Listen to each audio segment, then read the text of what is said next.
বড়দেরকে প্রণাম আর ছোটদেরকে ভালোবাসা জানিয়ে আমি শিপ্রা মজুমদার আজকে আবার একটা নতুন রেসিপি নিয়ে তোমাদের কাছে চলে এসেছি।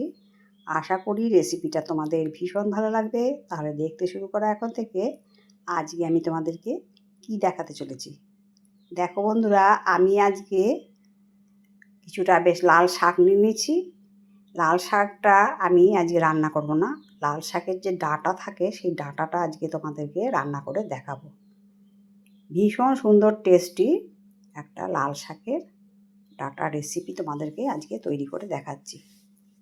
শাকগুলোকে দেখো আমি আলাদা করে করে বেছে সরিয়ে রাখছি। আর এই যে মোটা মোটা ডাঁটাগুলো আছে সেইটা দিয়ে আজকে অসম্ভব টেস্ট একটা সুন্দর রেসিপি তৈরি করে নেব। আমি দেখো এইভাবে লাল শাকের ডাঁটাগুলো সম্পূর্ণ নিয়ে নিয়েছি আর গোড়াগুলোকেও একটু চেঁচে ফেলে দিয়েছি। এই গোড়াগুলো খেতে কিন্তু ভীষণ ভালো লাগে। আর ডাঁটাগুলো বেশ কচি আছে, এরকম একটু বড় বড় সাইজ করে আমি কেটে নিলাম। দেখো সম্পূর্ণ ডাঁটাটা আমার কাটা হয়ে গেল। এরপরে আমি একটা প্লেটের মধ্যে তুলে রাখছি।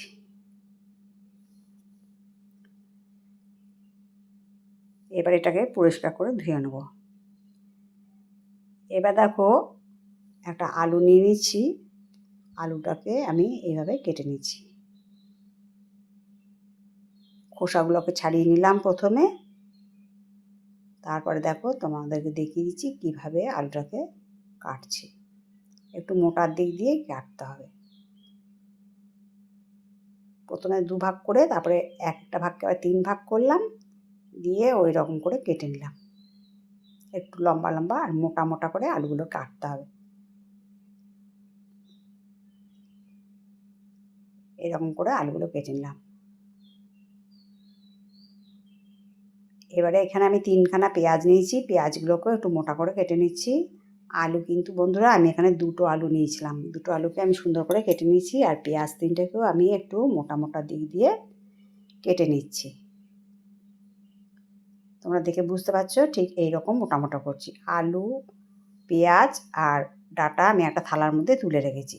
আর এদিকে দেখো কড়াইতে সর্ষের তেল চাপিয়ে তেলটাকে একটু গরম করে নিয়ে চারদিকে ঘুরিয়ে নিলাম।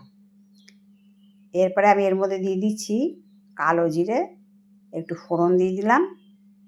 আর দিয়ে দেবো পেঁয়াজগুলো যে কেটে রেখেছিলাম সেই পেঁয়াজগুলো কালো জিরে ফোড়নটা হয়ে যাওয়ার পরে পুরোটাই ছেড়ে দিয়ে দিলাম।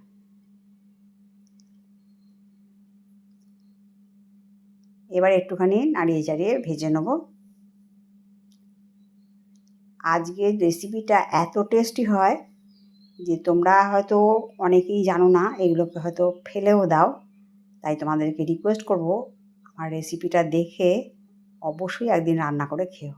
দেখো এখানে আমি প্রায় 1 চামচের থেকে একটু বেশি লবণ আর হাফ চামচের মতন হলুদ দিয়ে দিলাম। দিয়ে পেঁয়াজটাকে সুন্দর করে নাড়িয়ে চাড়িয়ে ভেজে নেব। আমরা কিছু জিনিস আছে হামেশা ফেলে দিই, তাই ফেলে না দিয়ে একটু বুদ্ধি খাটালে কিন্তু আমরা নানা রকম সুন্দর সুন্দর রেসিপি তৈরি করে নিতে পারি। পেঁয়াজটা যখন ভাজাটা ওইরকম পর্যায়ে হলো, তারপরে আমি ওর মধ্যে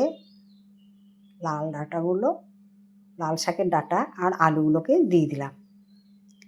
পেঁয়াজটাকে একদম কড়া ভাজার দরকার নেই। তোমরা পেঁয়াজটাকে আমি কোন পর্যায়ে ভেজে নিয়েছি সেটা তোমরা দেখেই বুঝতে পারছো।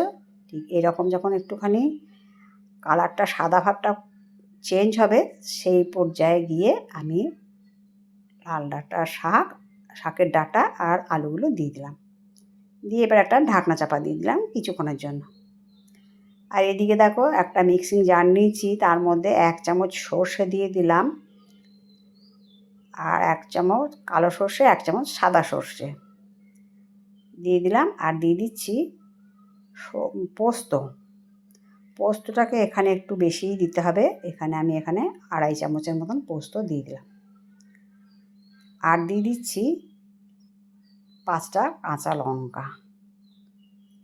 ওইটাকে পেস্ট করে নেবো। আর এইদিকে দেখো বাটির ঢাকনাটা খুলে দিয়ে আমি আবার একটুখানি নাড়িয়ে চাড়িয়ে নিচ্ছি।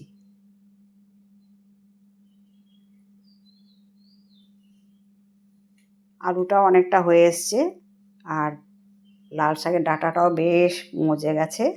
এরপরে আমি সর্ষে পোস্ত আর কাঁচা লঙ্কা পেস্টটাকে পুরোটাই দিয়ে দিলাম। খুবই সহজ রান্না, কিন্তু খেতে এত টেস্ট মানে তোমরা চিন্তা করতে পারবে না। তাই বন্ধুরা, তোমাদেরকে আমি আরও একবার বলবো যে অবশ্যই বাড়িতে যেন ফেলে না দিয়ে এইভাবে একবার রান্না করে খেলেই বুঝতে পারবে যে কতটা টেস্ট এর।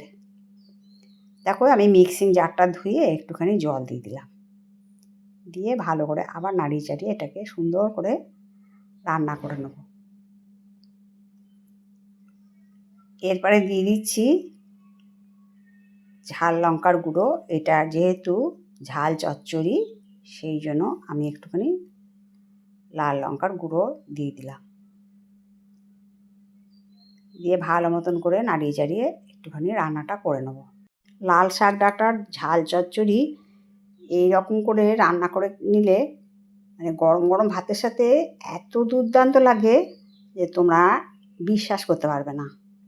তাই বন্ধুরা, তোমাদেরকে বারবার আমি একটাই রিকোয়েস্ট করব যে এইভাবে ফেলে না দিয়ে এইটাকে একদিন রান্না করে খেও। এরপর স্বাদটাকে ব্যালেন্স করার জন্য অল্প একটুখানি চিনি দিয়ে দিলাম। চিনি দিয়ে বেশ ভালো করে নাড়িয়ে চাড়িয়ে সুন্দর করে রান্নাটা করে নেব। তেলটা ওপর থেকে দেখবে রান্না করতে করতে বেরিয়ে এসছে, তাহলেই বুঝে যাব যে একদম সুন্দর কষে গেছে। তাছাড়া আমি ওপর থেকে একটুখানি কাঁচা তেল দিয়ে দিলাম, সর্ষের তেল।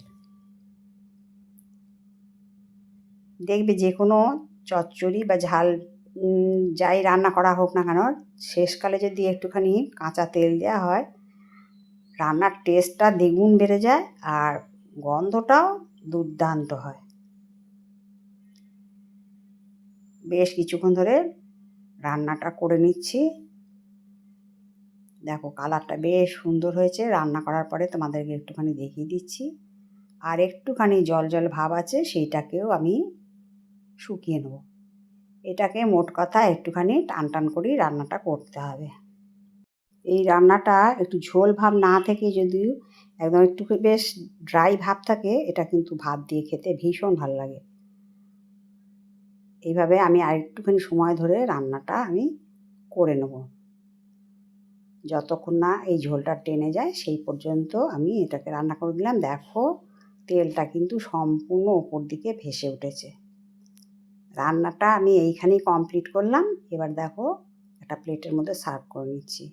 বন্ধুরা, আজকের রেসিপিটা আশা করি তোমাদের ভালো লেগেছে। যদি ভালো লাগে লাইক, শেয়ার, কমেন্ট আর সাবস্ক্রাইব করে আমার চ্যানেলের পাশে থেকো। আর যদি কোনো নতুন বন্ধু এসে থাকো, অবশ্যই বেল বাটনটা অন করে দিও, তাহলে সমস্ত নোটিফিকেশান তোমাদের কাছে পৌঁছে যাবে। আর আমার চ্যানেলে এরকম নিত্য নতুন খুব সহজ রেসিপি দেখতে পাবে, নিরামিষ আমিষ। একবার ভিজিট করতে বলছি তোমাদেরকে। রেসিপিটা কেমন লাগলো তোমাদের সুন্দর সুন্দর কমেন্টসের মাধ্যমে জানিও। তোমাদের সুন্দর সুন্দর কমেন্টস পেলে আমি কিন্তু অন্য একটা রেসিপি তৈরি করতে অনেক উৎসাহ পাই। আর আমার কাছের দূরে যত বন্ধু আছো, তোমরা আমার প্রাণ ভরা ভালোবাসা নিও। তাহলে বন্ধুরা, আজকে আমি এই পর্যন্ত রাখি। অন্য কোনো দিন অন্য কোনো রেসিপিতে আবার দেখা হবে, কেমন? টাটা।